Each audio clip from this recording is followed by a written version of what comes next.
Is it on? Yeah? Okay. Wait, no. Okay. I was going to say, I never know when these things are on for some reason. But hello, everyone. My name is Madeline. For those of you who have not been here before, welcome. I just want to run through a couple of quick announcements before we get started for the evening. So first, our survey tonight that you will be receiving in your post-event email has a couple of additional questions, more than usual, nothing too crazy. We just want to kind of gauge whether there would be interest in doing the updated TBRI caregiver series here. So if you would not mind before you leave, please just answering those extra questions just so that we can get a better gauge on that and what the need for that is here at this location so that we can plan accordingly for the end of the year leading into next year. And then just one more quick announcement. This Thursday, we have our Blaze Pizza fundraiser at UTC from 4 to 9 p.m. So we would love to see any of you guys there. If you mention Bridge of Life or bring the flyer that's attached in the email that you'll receive, we get 20% of all proceeds for the evening that occur from 4 to 9 p.m. So all of our staff will be there, and we would love to see any of our families there as well. So I will go ahead and introduce our community resource with Water to Wine Travel. So Cindy, if you would like to come on up and share with us. Absolutely. I don't need that. Well, it's actually for the virtual audience. Okay. Yeah. Then I guess I will. Otherwise, I could just yell. I have 4 kids, so I can talk really loud. So yeah, I've got notes, but let's see if I can make through this without crying. I know you guys are all foster parents or adoptive parents, and I too am an adoptive parent. As you guys know, being an adoptive parent or a foster parent can be one of the greatest joys in your life, or it can also be one of the biggest heartaches in your life. We've experienced both, and I was just telling the young ladies at this table, we are just coming through that season, so that's why I'm not going to cry. So we adopted our son, probably 12 years ago now, and from the beginning, Bridge of Life has been a part of our journey, from doing hammer time with us so that we could bring Matthew into our home, to supporting us while we ministered overseas for a year in Uganda, which is Matthew's home country. And then when we came home and things kind of went south, and Jody was just so incredibly gracious and kind to kind of pick up where we left off and help us with the hard season that we went through. What I learned through that time is that community matters, and that's why you guys are here tonight. Look around at the table and see these people that are here, and if you haven't already made a friend, make a friend. If you're too scared, then somebody else reach out to somebody with you that you may just, God's telling you need to say something to them. Being a parent doesn't just start when you adopt or when you foster, but it's a lifelong journey. And our youngest is 19 now, and Lord, don't I know that. Sheesh. I love seeing Renee here and being able to give you the good news about how our son, is progressing, and it's still a struggle, but very grateful for where God's brought us through. But sometimes you don't need someone to just come in and solve a problem for you. You need someone to walk with you through the season. And that's what we're here for, and that's what I'm here for. I am very privileged and grateful to be the owner of Water to Wine Travel. I have been in travel since 2017. When we came back from our time in Uganda, God called me to be a travel agent, and the stories I have. So the reason I support Bridge of Life, it's not just because they were there for us for Hammer Time, and it's not just because they were there for us in Uganda.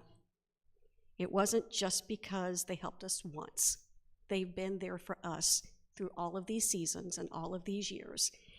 And because of that, I am grateful to be able to give back to Bridge of Life. So 15% of anything that I make as a profit with my business, anyone who comes to me from Bridge of Life, I give 15% back to the community so that we can continue to encourage others and continue to be the parents that God's called us to be. So when the summer's over and you can't take one more IEP meeting or one more therapy session or one more I'm bored, come talk to me, call me, email me, and I'd be happy to give you guys an escape hatch and give you some great ideas on where to go. So thank you very much, and I appreciate your time, guys.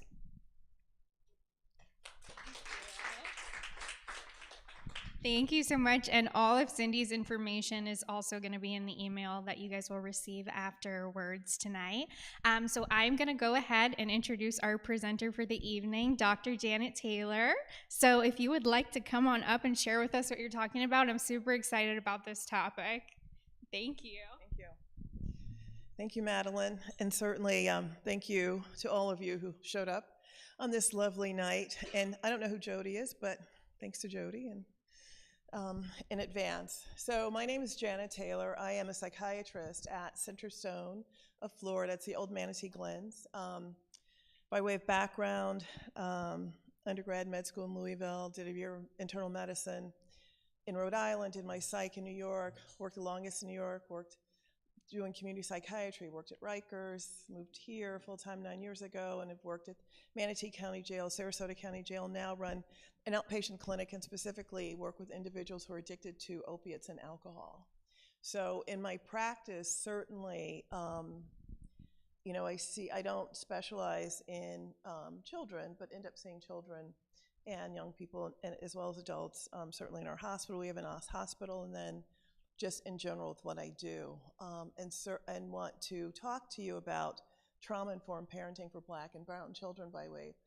I have 4 daughters, 3 grandchildren. I'm Black myself, and certainly have always been aware of the intersection of race and ethnicity with life in America, with life being a professional, and certainly as it impacts individual in terms of their identity. So I'm going to talk to you a little bit about mental health, talk about what trauma is, the importance of trauma-informed parenting, and things that you should be aware of with the kids, your kids that you may foster, or young adults that, kids who turn into young adults who you may have adopted or just come across, because it's the impact of, especially during these times, of being othered is significant and plays a part, psychological part. But before I do that, I just want to check in with how you are all doing. This iceberg, you see 10% on the surface, and then the 90% is beneath, right? And so that 90% can be how you're feeling, other stressors that you may have, the reality of things that happen in life. So just want to hear from you all, like, how are you doing today? Anybody? Check in. Tired? Other folks? How are you? Frustrated. Do you want to say more? Can you say your name too? My name is Eric. Eric. This is my wife, Patty. Okay. We've been foster parents for 9 years, and lots of ups and downs, as everybody who's been in the foster care world knows. I think the last 2 months for us has been the most overwhelming. Okay. So it's been a little rough. So frustrated and overwhelmed. Well, thank you for sharing. Hopefully we can help you or provide some support. So tired, frustrated, overwhelmed. Anyone else? Feeling like you're failing. Can you say more about that?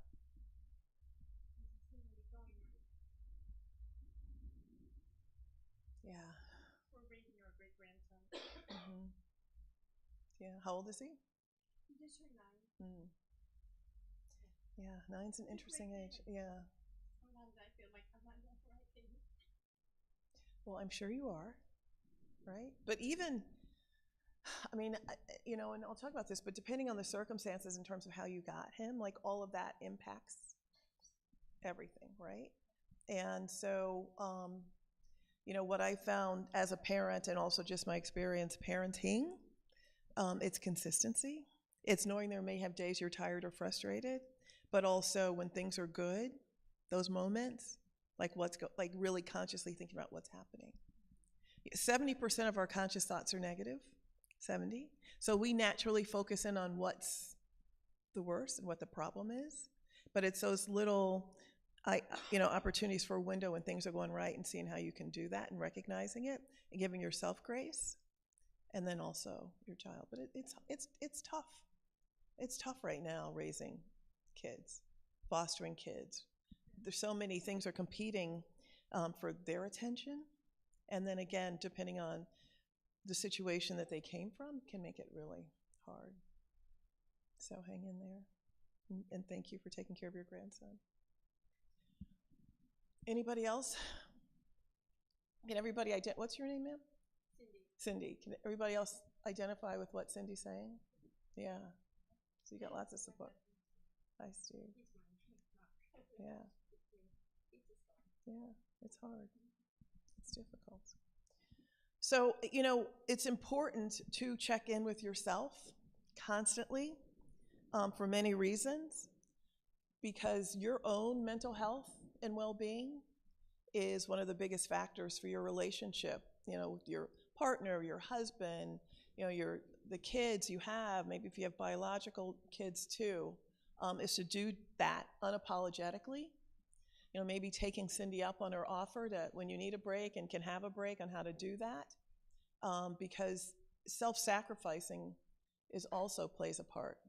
And there are some times when you have to raise your hand and say, I need help. And sometimes you may have to close your door and know that the child is okay, so you can just take a deep breath or take a shower or take a bath or whatever you need to do to fill your cup up. So just a reminder about that.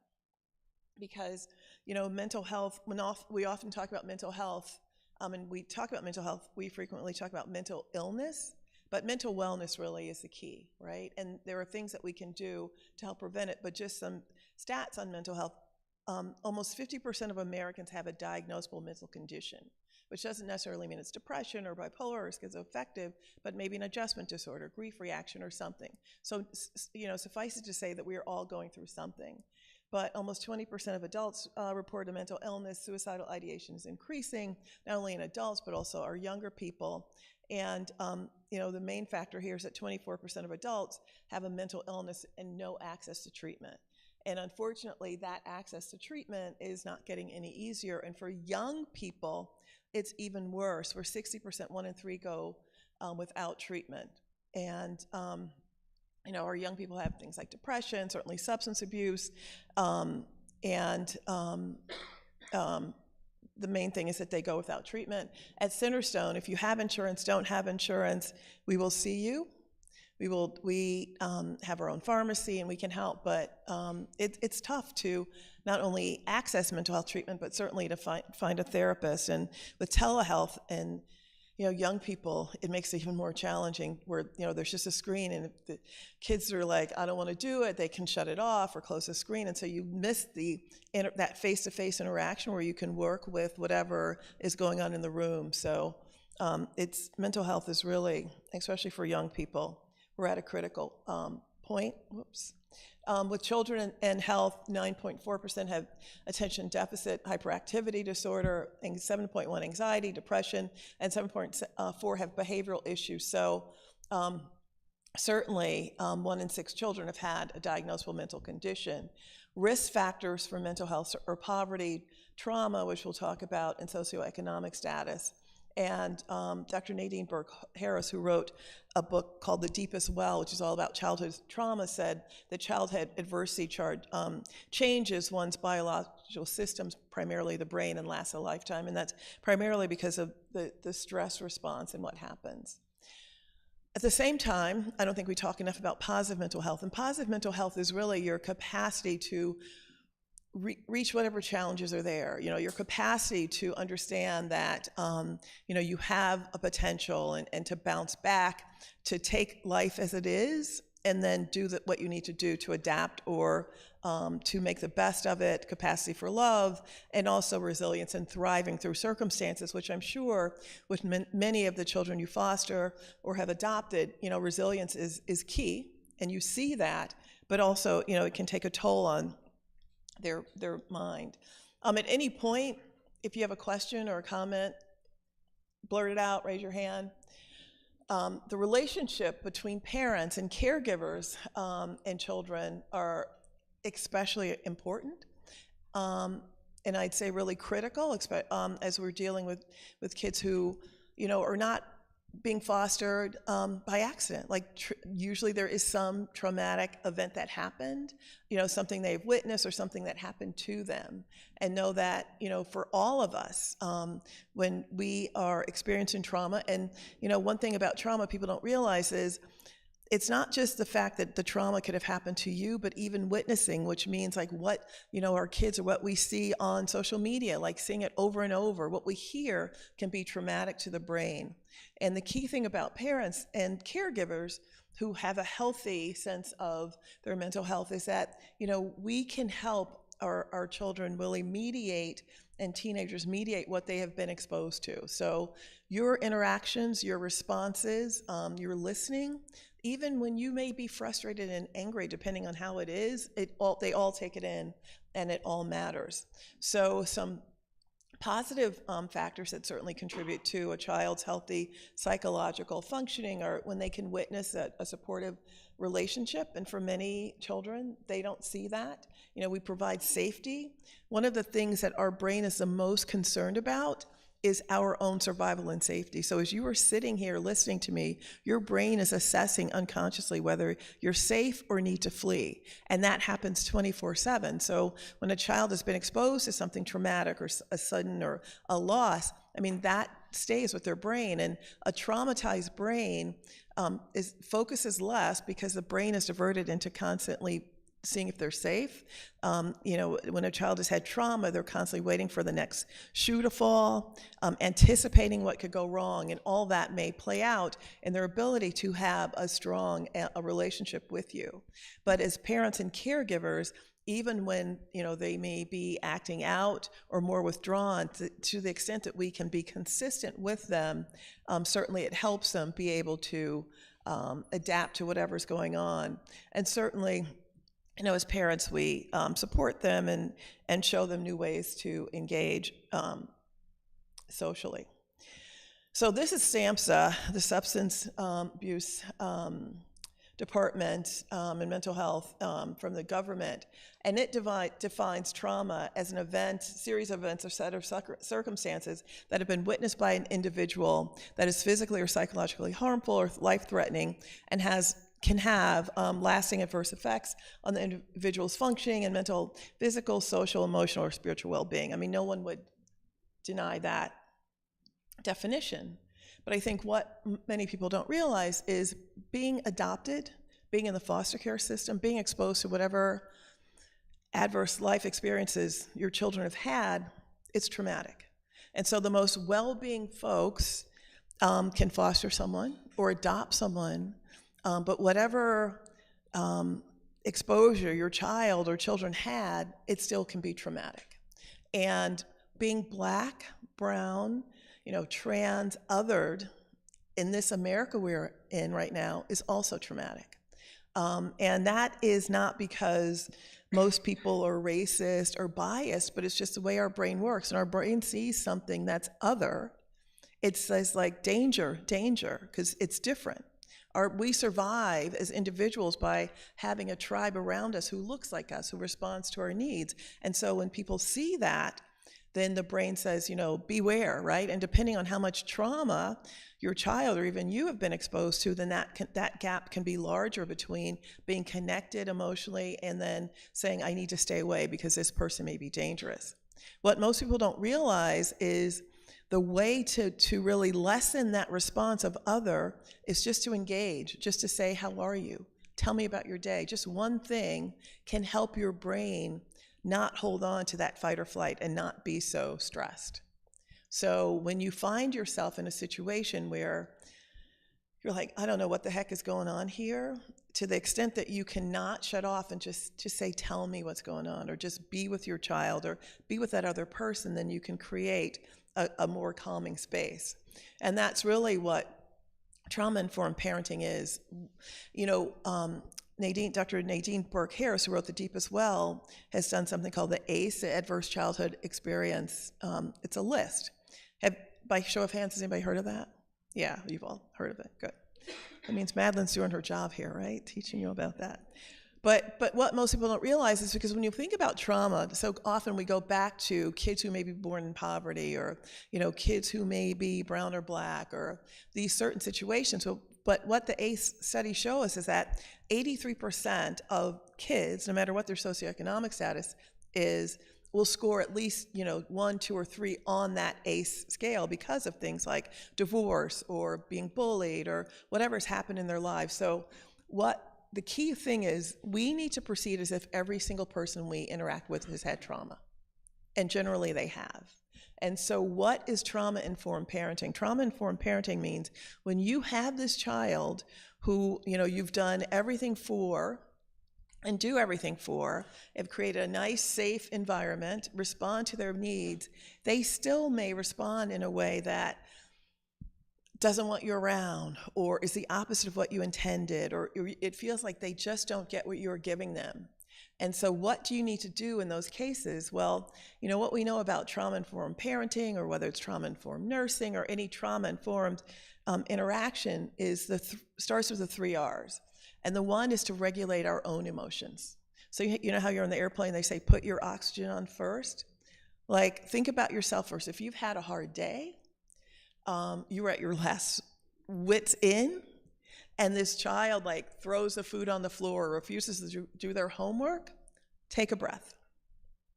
Take a breath and try to make sure that, again, you are in touch with how you're doing, or you have the support that you need, or maybe you need to, take a little walk before you come back and deal with it, so that you can regulate your own emotions and interact with your child in a way that models for them, that makes them feel heard and safe. But I'm not saying that you need to tolerate behavior that's destructive, but just try to understand. So regulating yourself first and your own feelings is important. The second is to relate to whatever their situation is with empathy. And empathy is different from sympathy. Empathy is when you put yourself in their shoes. And again, it's not excusing anything, because what is consistent with parenting, no matter what, is accountability and consequences and reasonable limits depending on their age, but really consistent discipline, if you will, where, the difference between punishment and discipline is when something happens and you teach your child. Punishment is when something happens and you hurt your child in a way. So we're always thinking about how can we teach them. So relating with empathy is putting yourself in their shoes, but thinking about what they need to know and what they need to learn about the situation, which gets into reasoning. And the reasoning is not that you just accept what they are saying and doing, but the reasoning is how do you hopefully help them understand the consequences of their actions and what they're doing. It takes more time. And again, depending on what your lives are like or who else is in your household, it can feel unbearable, and every day can feel like Groundhog Day. But when you're dealing with children, as you know better than I, because you all are doing the hard work, I guess blessed work also of fostering, every day is a challenge, I'm sure. Every day is a struggle, but your children need you to understand, still set limits, and have expectations for them. The other thing is proactive choices. So maybe not in the midst of the battle, so to speak, but getting back to, can we talk about what happened yesterday? Why do you think I was upset? Or why do you think you were upset? Or why did I take your phone away? Or why did I say you can't watch TV and all those things? So you get them thinking about what they have done as it relates to what the outcome in their behavior is. And even children as young as 3 or 4 have the capacity to reason and understand consequences. And the earlier that you can do that and be consistent, then it's better for them. And the other thing is a 5-to-1 praise to correction. As I mentioned earlier, 70% of our conscious thoughts are negative. So when we were going to tell not just your child, but anyone, something that they are doing wrong or something you'd like to see differently, it's like this sandwich where, there have been at least 5 things that you say that they've done right. I like the way you came home and put your shoes away. I like the way you asked me for a snack, blah, blah, blah. But can we talk about when you threw your books down, or can we talk about what happened at school? So consciously thinking about ways that you can talk about what they've done right in addition to the behavior or whatever it is that you're trying to correct. Any questions about this? Is it new? No? Okay. So if I can get this to go. So adoption, fostering is a life experience. And the reason I say that is because, certainly in psychiatry and in psychology, we know that there are different, if you put a list of timelines, like there are different things that matter. Adolescence, when you get married, graduate from high school, all those things. And being adopted is also a life experience. So depending on the age of adoption, that's key. We know that, or research shows that when the younger when a child is adopted, then typically the less maybe troubles they'll have. Genetics always plays a part, but the way that they can ease into your household tends to have better outcomes. If they've had early adversity, and early adversity can be, no prenatal care, or even there's something called epigenetics, where we know that when a mother is pregnant and she's in a situation where she's maybe physically abused or being emotionally abused, it impacts the brain of the fetus and primes our brain so that lower levels, they are more easily frustrated and more likely to be depressed. So all of those things come into play when a child has had early adversity. The age of recovery, and that recovery means when they are in a stable household, when they are in something that's stable, and that's the age of recovery, which plays a part. And the longer that they can live a life that, where they feel stable, where they feel safe, they don't have to worry about, where they're sleeping or what they're going to eat or who's in the household or, fighting, all those things, that plays a part. The context of themselves, which certainly race and ethnicity plays a part, and we'll talk about that. The communication about their adoption, like how transparent are you? Or if they're being fostered, like what has happened, why they're there with you, the way and more positive communication that you can have about that, then the better for them. And, I'd say the thing that's the outlier is if you are Black or brown, again, in America, you have to learn how to cope with bias and discrimination based on the color of your skin, based on the texture of your hair, based on how different, you look. And that, the way you cope with that is how, as a Black or brown person, we develop our own self-identity, being a non-majority in a majority world. So that stage has to happen for anyone who is different or othered, and certainly for your children, which I think speaks to, asking yourself, when you have Black or brown children in your households, how prepared are you to talk about what they may encounter? And that's a question for you. How prepared are you? Does it come up? And when it comes up, what do you say? I'm asking y'all. Has it come up?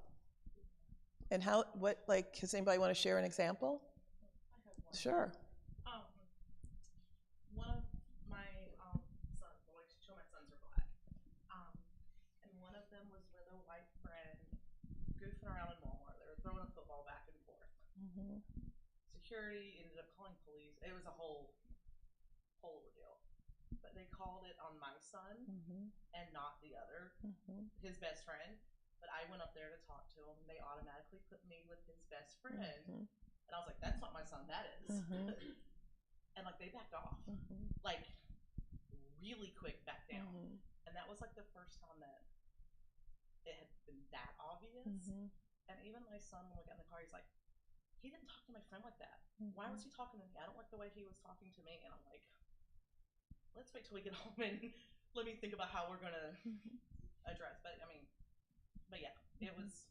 Did you address it with Oh him? yeah, I mean, Yeah. the best that. Yeah. We got home and I was like telling my husband what happened. I'm like, and we did. I mean, we were pretty blunt with him, and then we've even had the conversation of, because he's learning to drive. They're 15 and 16, and we've had the conversation of, if you get pulled over, even if your friends are doing whatever, this is what you need to do. And we're like, we hate to tell you to act different than all your white friends, but we've ran into several situations. But the Walmart one was the most obvious and real. shocking. Yeah. Yeah, I mean, it's real, right? And I mean, when I say they backed down when I walked in and realized it was, and I even asked them, I'm like, are you backing down because I'm white?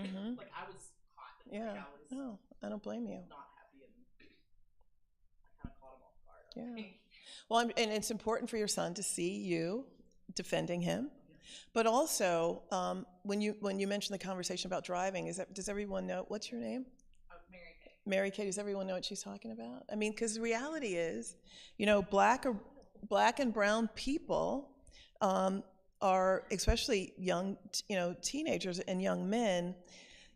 We are in the criminal justice system at 7 times higher than white people. We are not more violent. Black teenagers use less drugs than white teenagers, but we're more likely to assume that we're guilty, right? And that we fit the description. And it's well known that even to black officers and white officers, black skin is seen as a weapon. So that accounts for why we're more likely to be shot than ask for our ID. We're more likely to be sent, arrested than given the benefit of the doubt. And so the key thing is that when your son or daughter says something happened to me because I was black or brown, the best thing that you can do is not to deny it, is not to say, well, sweetie, don't worry about it because we're all the same. No, we're not. Our DNA is almost 99% the same. But if you are black or brown, you are not the same person as a white person in America. So to the extent that you can have that conversation in a real way, but again, as I mentioned, that 5 to 1, but also lets them know how they are protected. If something happens, they can come and talk to you. If something happens, who can you talk to? Will you talk to me? Can you talk to your sister? You talk to your teacher, all those other factors. But the reality is, if you are black or brown, then you're more likely to be, hopefully not arrested, but not given the benefit of the doubt. And so the best thing that you can do as a parent is to say, tell me about it. I'm sorry that happened. This is why. People will make assumptions about you. And this is when I say, no fooling around at Walmart, or, you have to behave differently because you won't be seen the same. It's important. And I can tell you, having worked in places like Rikers Island and worked in jails, when a young person gets arrested and spends time, and arrest or before a conviction, even in the jail, they could go in for, maybe not jaywalking here, but for throwing trash down and get arrested and then get into a fight in the jail, or a deputy can say that they touched them in some way, and then they have a felony. So the key thing is we have to keep our black and brown kids out of the criminal justice system, but also realize the important role that we have as their caregivers and as their parents to help them see with clear eyes, not in a way that makes them afraid, but just the fact is you are different, but here's how it's good, but you can always talk to me about it. And which means that if you are fostering kids who are black or brown or have adopted them, then you need to familiarize yourself with black history, with the history of Native Americans, with the history of Latinos in America, or have books that they can see themselves reflected. My 4 daughters, I never bought them books that did not have black or brown people. I never bought my daughters dolls that weren't black, because the world, it's changed, I think a bit since raising my girls. My girls are in their 30s, and certainly when I was born. But what you see as examples don't reflect yourself. in many cases, unless it's something negative, right? You turn on the news and, you know, who got pulled over or picked up or arrested, you know, it's a blackface. And that has an impact on kids and their development. So we have to recognize that. We can't say we're all alike. Like, recognize you're different. Your skin is different. Your hair may be different, but it's beautiful, or it's because of this or that, right? Explain that in real words. And also know the difference of a bias and microaggression versus what is actually racist. Does anybody know that difference, what a bias is? Anybody? The difference? So a bias, so our brain, in an effort to make things easier for us, is like the world's biggest supercomputer. So to make it easier, our brain makes assumptions and links things, good, bad, black, white, you know, hoodie, no hoodie. And because of that, and stereotypes, and that makes us like we'll have a conscious decision. And frequently when we have a bias, it's usually wrong. And so the only way to correct that bias is, as I mentioned, to engage with someone, to educate yourself more, to find out. But at the same time, when we feel like, you know, we see somebody different, we have a tendency to withdraw or shut down. So if you're in a safe situation, and especially with your child or maybe your kid's friends, like practice engaging with them to learn, because it helps the brain and it also helps them. Microaggressions are those slights that happen that may not be intentional but still do hurt. For instance, somebody may come up to me and touch my hair without asking. Or your sons may love golf and people assume they're basketball players, right? Those are microaggressions because we make these assumptions about people without asking. I live right over here in Lakewood Ranch and was going into the health club, and you need a fob to get in, and there was a white couple in front of me, and she was like, I don't have my fob, and he was like, I don't have my fob. I let them in the health club with my fob, and the people at the front stopped me and asked me if I belonged to the club. And I was so mad. Like I had to practice like my own stress release. And then I asked to talk to the manager, and I mean, they didn't really care what I had to say. But those are examples of microaggressions that are hurtful. And to the brain, bias and microaggressions are just as detrimental as something that's overtly racist. Now, racism is when people aren't necessarily biased, it's not a microaggression, but racist people really do think that they are better than you because you are black, or you're brown, or you're a woman, or you know, you're gay, or whatever it is. They truly believe that they think they're better. And I think what a lot of people don't realize is, you know, for over centuries, there have always been differences based on how people live. But even like the Romans versus the Greeks, it was more, you know, the Romans were thought to be more barbaric or not as Christian. But in the United States of America, it's been race and this myth that black people are not as smart, or black people, you know, can only work out in the fields, or, you know, we don't get depressed as much, and all these things, these erroneous meanings attributed to race that is uniquely in America, largely to justify slavery. So race in America has taken on a different tone that has been detrimental. And if you think about even the rhetoric about people who may be undocumented in terms of being rapists and murderers and more dangerous, like that's an example of racist talk that is very dangerous and wrong because it assumes a negative connotation about people.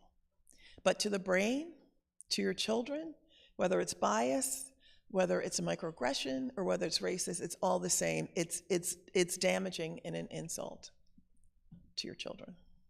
Questions, thoughts about that? Our son is biracial, and so he has struggles just like a lot of the other kids has as far as being under authority. Mm-hmm. And so my concern is always, at what point when he gets older, will he, you know, he sees things, it's either right or wrong, there's no gray area. And so he's very much justice, you know. And so we've been trying to talk to him how to deal with that. but it's always in the back of my mind. What will happen? He doesn't see the race thing at this point. Because if I ask a question about something happening, what did he look like? Was he brown? Was he? What does that matter? It doesn't matter. I just curious. Okay.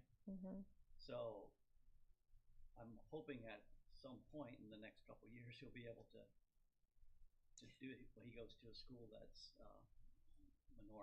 he's brown would be the majority. Okay. Yeah. Which is a good thing, Yeah, right? that's why. And then depending on how he identifies, right? Because that's really the difference between race and ethnicity. Race is like the biology, right? And it's a social construct. It has nothing to do with your character, but how he considers himself biracial, which is healthy, is one thing. But how old is he? 10. Yeah, my sense has been that when, especially with boys like that, there's a way that their peers, like when you're too like absolute right or wrong and then ready to defend it or do something, like peers will be like, man, what's wrong with you? Or what's going on, right? So there's a bit of that a correction that happens with peers. But the other thing, again, to think about is, when a child has been traumatized, they look for what could happen wrong next. And in many ways are more conscientious than most people are. But sometimes it becomes so rigid and absolute that it's hard to deal with. But, I think depending on like how he's responded to based on decisions that he makes, then he can learn to just be more comfortable and bend a little bit. And then there are some people who are just like, it's this way or that way. And then life has a way of, and experiences and maturity have a way of making them see things a little differently. But the fact that you're like think about it and notice it is very healthy and good for him. Our son, he's Afro-Latino, so he's got the most gorgeous hair. And I just have to watch myself if people will come up and and he gets very annoying. Yeah. Yeah, I mean, so you could practice some things that he could say to people to maintain his space and boundaries. Because the hair thing and people just feeling like they can just touch your hair, I mean, it is annoying. I mean, he's not on display. He's a human being, right? Yeah. Yeah, people, I mean, their intention is right, but the main thing is the impact on him. And so just preparing him for ways that he can respond to that, will be helpful. Yeah. Other thoughts, questions? I think it's really interesting how, like, different ages are, like, I guess there was a study I heard about a long time ago that, if you ask a 2 or a 3-year-old, what color are you? They're going to look at their clothes and, oh, blue, And I think that gradually we kind of reflect our opinion on kids, and it, and you can see how that grows. I have a daughter that I adopted, and she's Black, and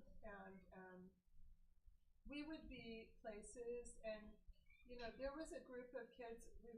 We were at this water park, and we just happened to be next to this group of Black kids, and one of them, so Savannah came up and she said, "Mom," said whatever, and they just looked at her, and then and they didn't say anything to me, but then she started to go back, and they said, "That's not your mom," and she's like, "Yes, it is. That's my mom." And they're like, "No, she's white. That's not your mom." Like something must be wrong if she thought that. So,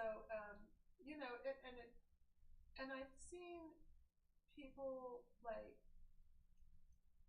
openly, criticize me because my child was Black, and you just watch like how your child is reacting to all that, and it's sad. And, yeah. No. and Yeah. now that she's older, well, she had a difficult teenage years, and she did did decide to go back and spend some time with her birth father, not the mom. She won't speak to her, but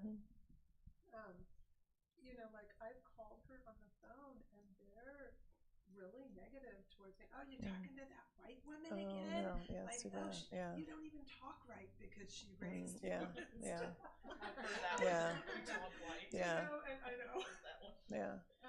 But I think ultimately, you know, people are going to experience those things. We can't really shelter them. You know, I mean, you can pretend that you can protect your kids from all this stuff, but Right. it's going to come out.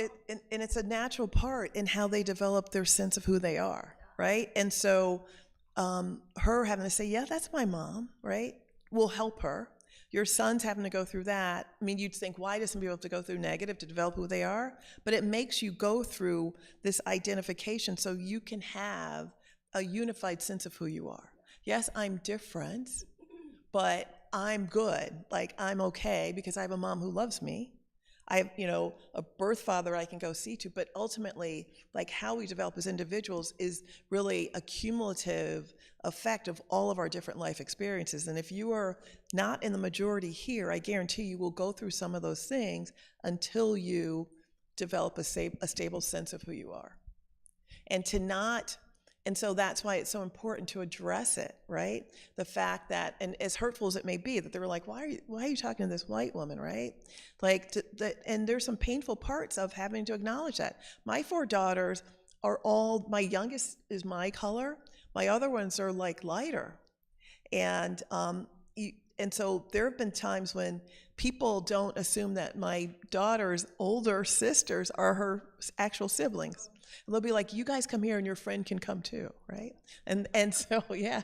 So there is something about all of that that happens. But the main factor is, like, how safe and stable do we make our children feel?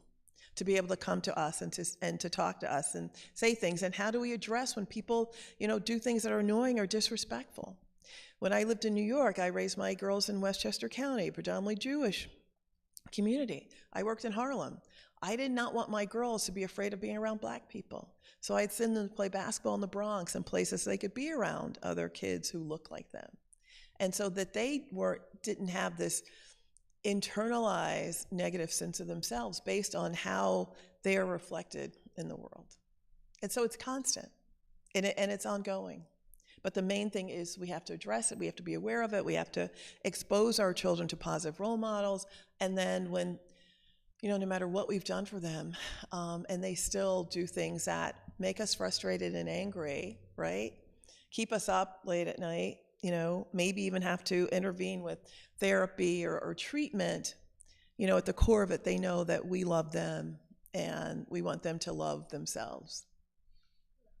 And that's the work. That is the work.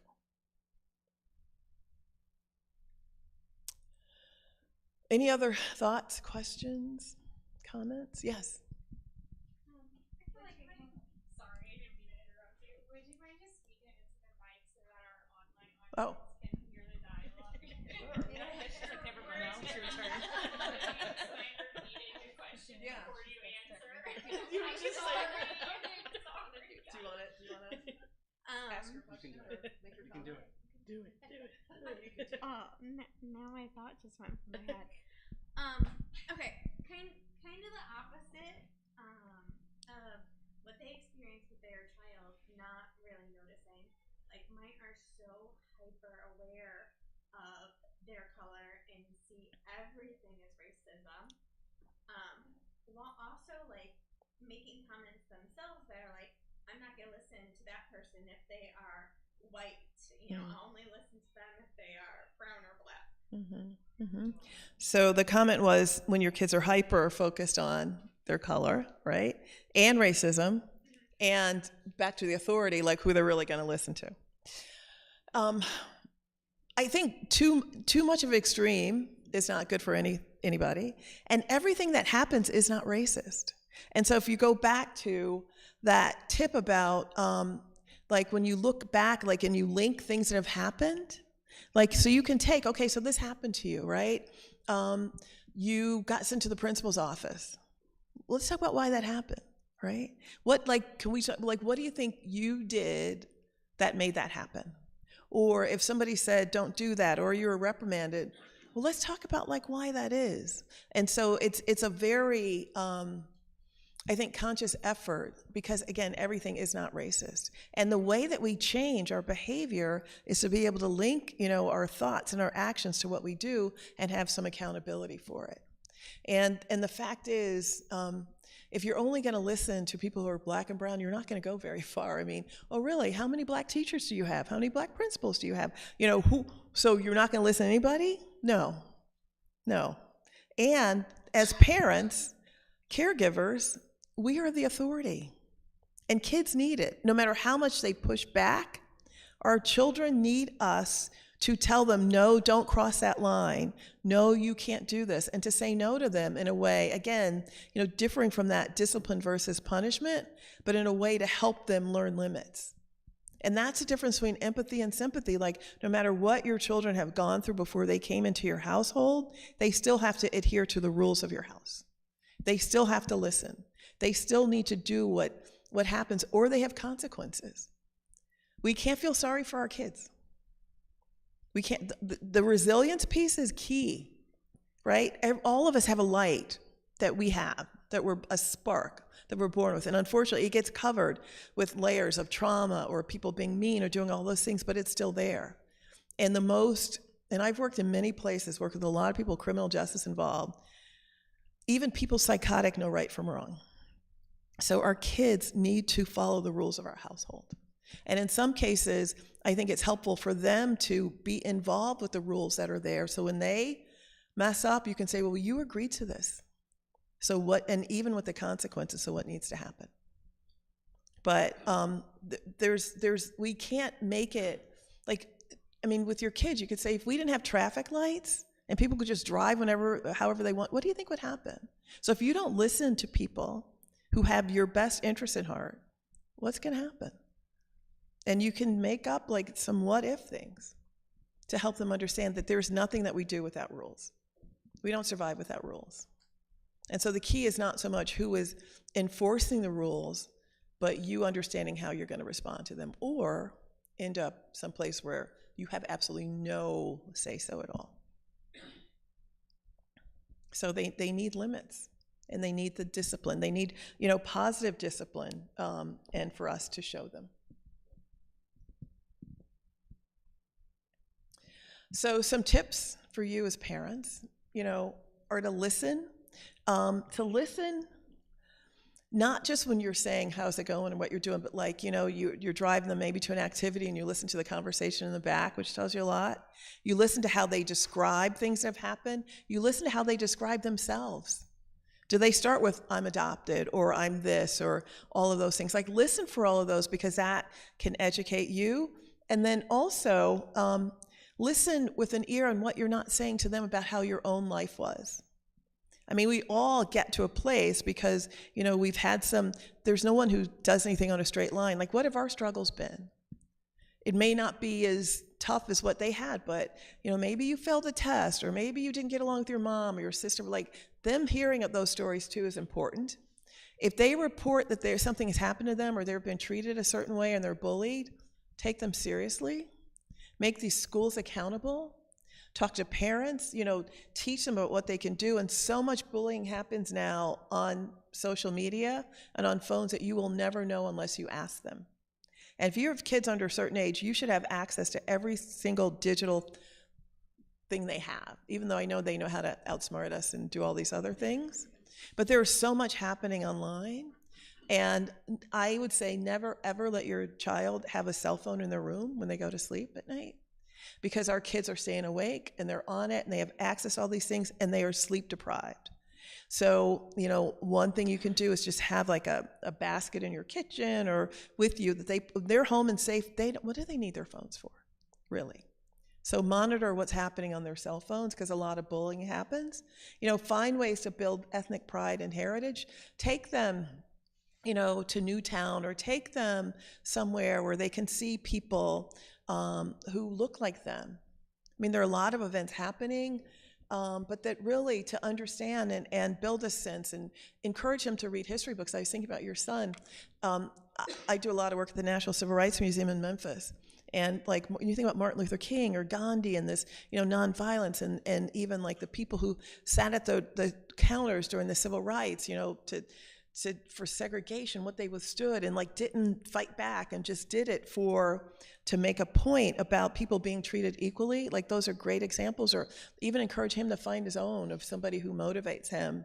But you have to consciously do that. I mean, I've had to do that with my own daughters, just about pride in who they were as Black girls.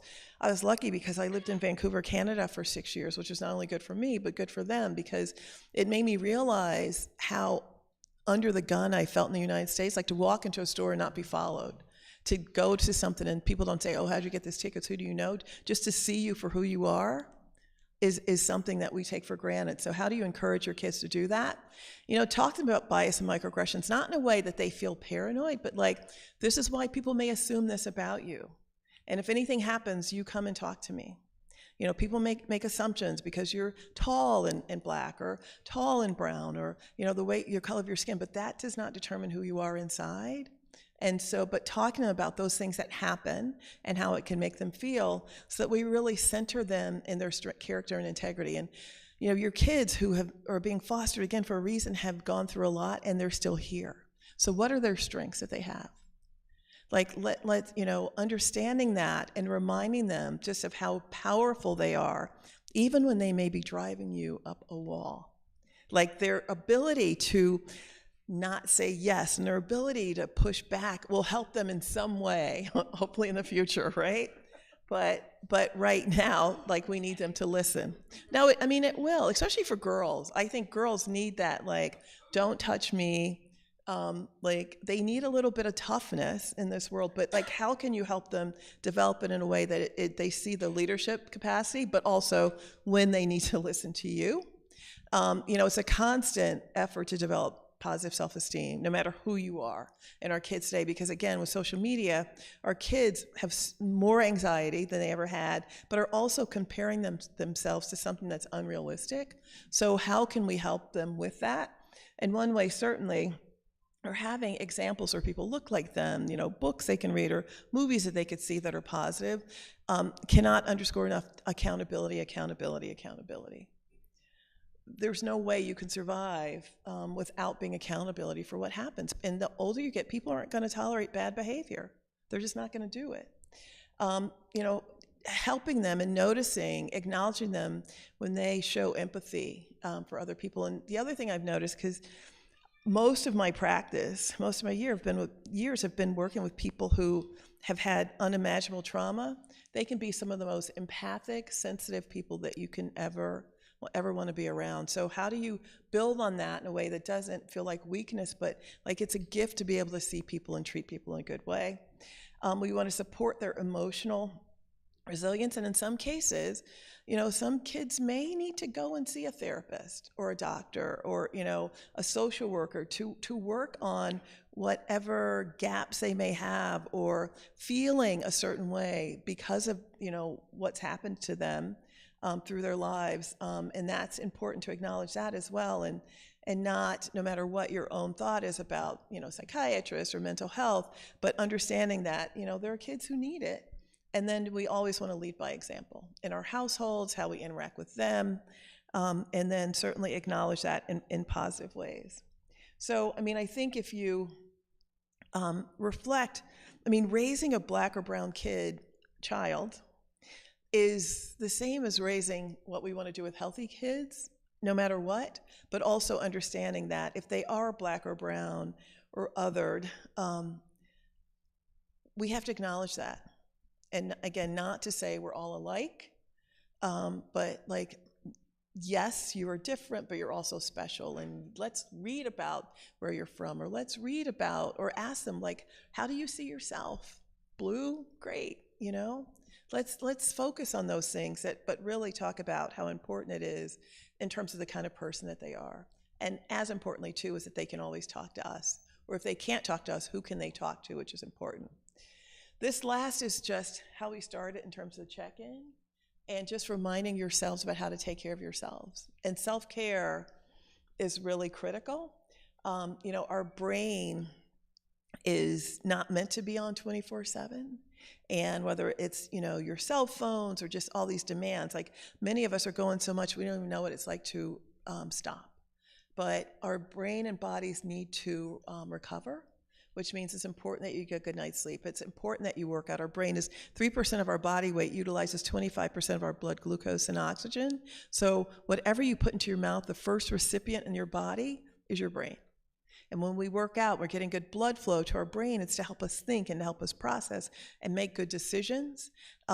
Big risk factor for dementia is, chronic illnesses like diabetes, high blood pressure, high cholesterol, because it affects the vasculature around your brain. So find that time to recover and to reflect. Our brain does not like uncertainty, and when faced with uncertainty, will take us on this roller coaster of what ifs.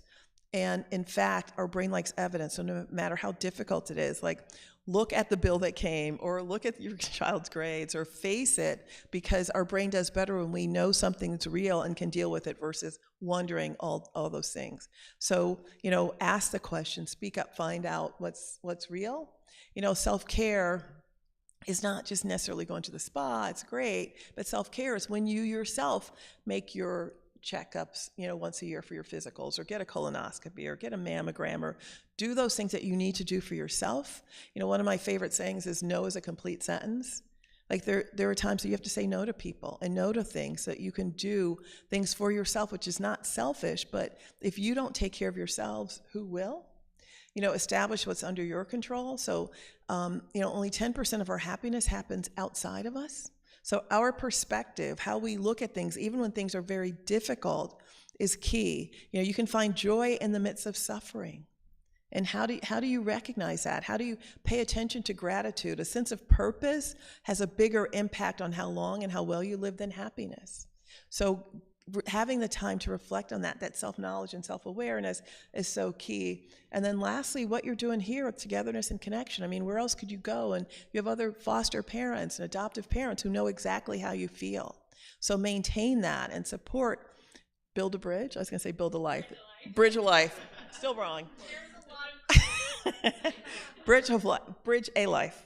Support Bridge a Life and tell people about it and do those things, because a sense of community is really key. What we learned during COVID was that social isolation and loneliness was literally a killer for people. And even post-COVID, there's still so many aspects of that where people don't get in the same room and don't talk and do all those things. And the reason that it hurts us physically is because when you're isolated and lonely, it creates an extreme stress response in the body.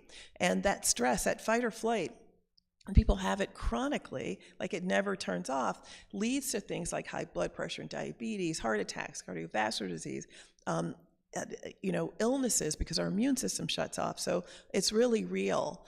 And things like this, being together, is really key. So keep doing that. I think that's my last slide. So questions or comments? Yes. When you said Newtown, it kind of triggered something. Uh-oh. No, not bad. Okay. So my son has a summer job. It's through the summer job program, so he kind of got placed somewhere. Mm-hmm. And it's not fun driving to Sarasota twice a day Mm-hmm. to drop him off and pick him up. But we were talking about I'll be the But it's been really good because he's like kind of like an assistant to a small business, like marketer type. And he runs errands with her, and he came home the first day.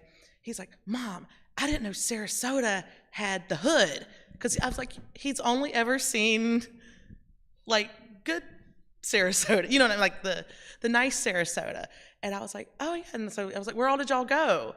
And he was telling me, where all they went and everything he saw. And I'm like, and we were just really happy he's getting to see some of that.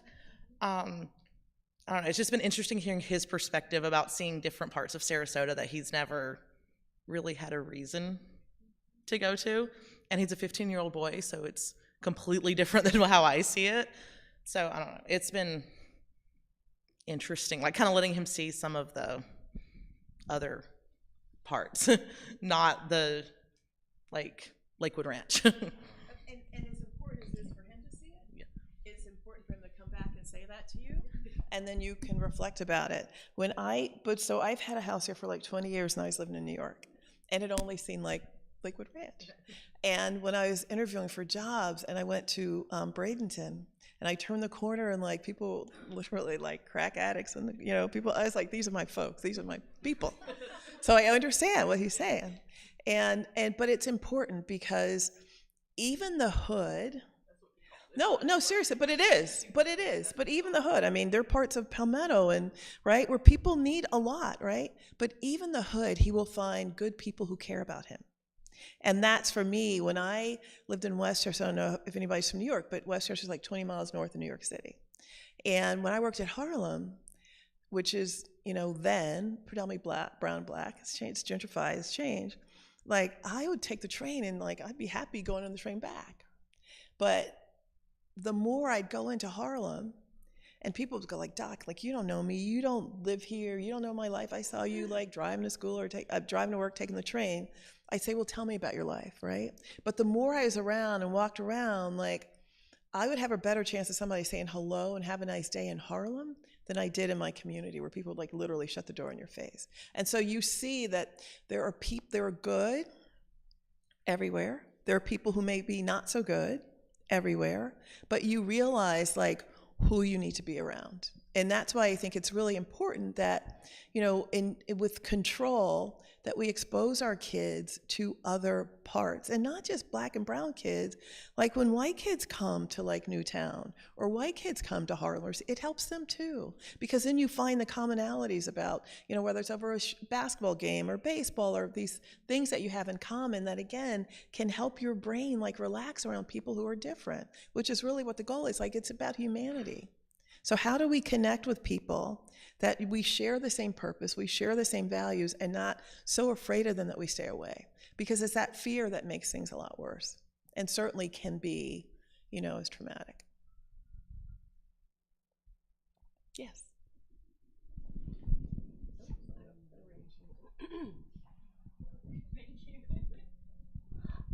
Our daughter lives in Miami, in Little Havana.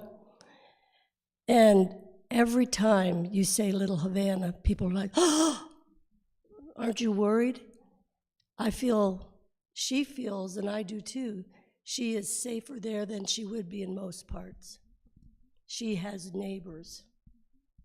It's community. It is. And you find people that have only survived because they looked after each other. You think about Katrina, when the hurricane went in New Orleans, yeah, I mean, yes, it displaced so many people. It was horrible, but people who, if you need to borrow $5 to go get diapers, you knew where to go, right? Or people would cook and invite people in the neighborhood. So there's that sense there. And Harlem was the same way for me. I mean, it truly changed my outlook on people in terms of just who I learned from and how, like, I would literally, and you think New York City, if I dropped $5, somebody'd say, miss, like, you dropped that. People weren't like grabbing it. They like, when all you have is a kind word or goodwill gesture, it means a lot. And that's what you learn when you go to communities like that. Just the importance of connection and people to people.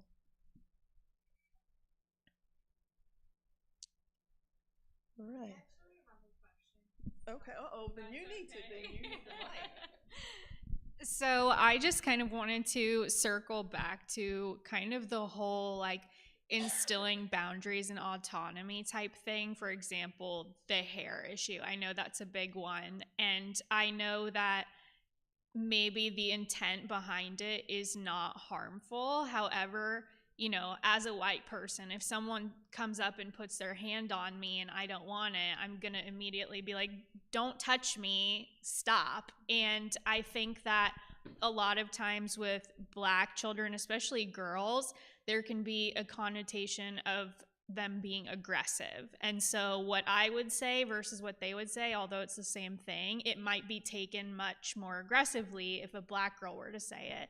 And so I would kind of love to hear just your advice as we're kind of like raising children to obviously stand up for themselves while still being aware of the fact that they are maybe under a more harsher view, and kind of how we can do that while ensuring that we're not just essentially saying like, you can only stand up for yourself so much because you're being scrutinized harder based on the color of your skin and that sort of thing.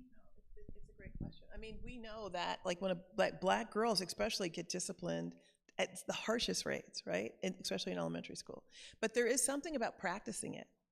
Like people may want to touch your skin or touch your hair. What would you say to them? And some kids would be like, I'm not going to say anything. Well, yeah, I mean, nobody has the right to touch you, right? That whole body autonomy, which I think a lot of younger people certainly are more in tune with than we were, but it doesn't mean that you don't have to prepare them. So it's like no one can touch you without your permission. And that includes people who may, oh, your hair is so pretty, no. Like you can say, please do not touch my hair, or I don't want you to touch my hair, or you can ask me. So to practice it in a way. And you know, when someone thinks that, you know, because a black or brown person may be saying something, and it's perceived as aggressive, that's on the person receiving it. And there are certainly, I mean, if somebody's cursing you out or like, at the same time, that's one thing. But how people perceive us really is not my problem. My issue is you need to understand how I'm feeling, you know, what I'm thinking, and what I'm going to allow you to do.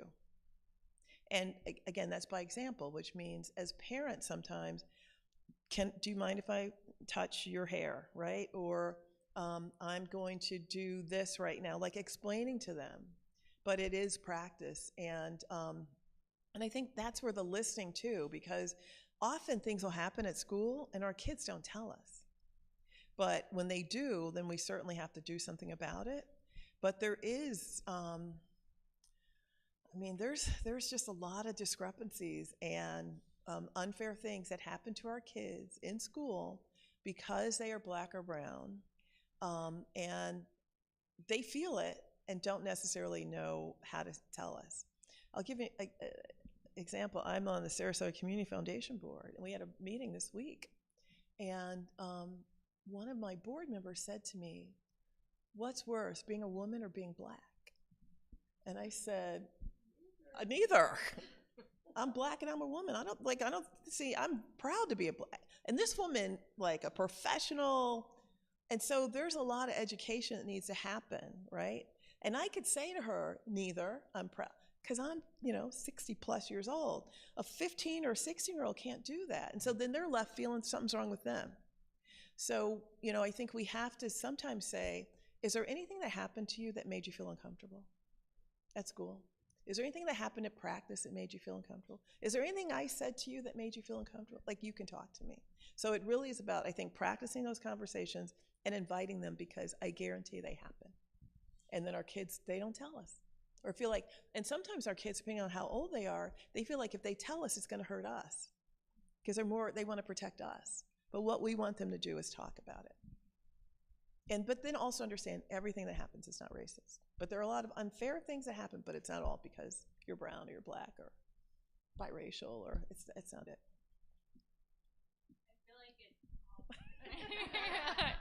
I feel like also a lot of it is like almost unlearning certain things, because I know for me, when I was growing up, it was like the appropriate thing was to look at everyone as the same and to not see color. And it was almost like referring to someone as a black person was like a bad word. Like I shouldn't be saying that. And I would have to tiptoe around like saying, when I'm just simply describing a person, or I'm saying like just a part of their life or existence. And so I feel like it's kind of, when I was younger, and I'm sure a lot of people can agree, that it was the polite thing not to talk about racial differences. And now we're kind of getting to a point where we're understanding that we have to talk about these things. But then I think there's still that discomfort with how you approach those conversations and what you can and can't say, and kind of the appropriateness of it all. And so I think it is really just like a big learning journey of like, maybe the answer to certain things is so straightforward, but at least for myself, sometimes maybe I'm overthinking it and I'm like, what is the correct thing or what isn't? And it's kind of like how you mentioned, someone else's perception of something being an aggressive statement is not the issue if the statement's not aggressive. And so I think that that's kind of valuable to understand, is like we can teach our children, regardless of color, the appropriate way to respond to situations, and then outside perceptions are not necessarily something that we can worry about because we can't control those things. It really is about, thank you, it's about learning, unlearning, and relearning. And once you have learned something, then it's your responsibility to do it the right way. It doesn't mean it's going to be perfect all the time, but then when it's not and you're not sure, then you ask. You get curious. How would you like me to, how would you like your son, like, what do you consider yourself and how would you like me to refer to you? Like, just ask the question so that we don't assume, but certainly not to shut down. And again, my experience has been when you ask somebody, they'll tell you, like, no, I don't want to talk about it, or they'll tell you more. But to leave things that are silent and then we're not sure is not helpful. But we just want to continue as parents to leave the door open that our kids can talk to us about whatever it is they're feeling. And guarantee, no matter what ethnicity your kid is right now, your child is right now, they're feeling something.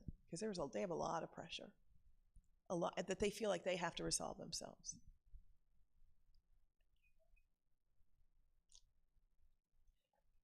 Okay. And I'll just make a point about Centerstone. Some people have had good experiences, some people have had not so good experiences. But whenever as a parent you feel like it's like too much or you need help, I'm sure you all have a lot of resources. Centerstone also, is a resource. If you need to talk or do things or need an assessment or have a question as well. So don't be afraid to reach out if you need help. Realize you're not alone. And this job that you're doing and we're doing, it's hard work. It's really, really hard work. But you're not alone if you're struggling, if you feel frustrated, but it matters.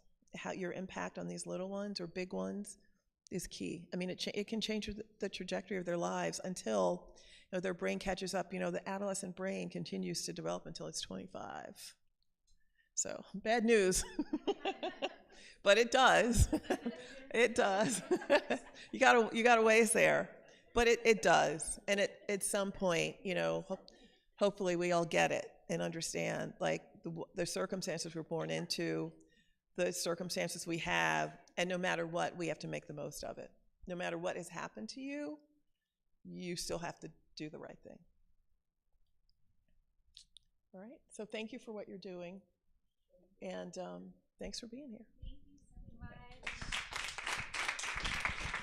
Thank you. And just to remind you guys, if you need the certificates of attendance, those are in the back. We have a ton of food left over, so please feel free to take whatever you would like. And then if you guys would not mind just filling out that survey super quick before you guys head out tonight, I would really appreciate it.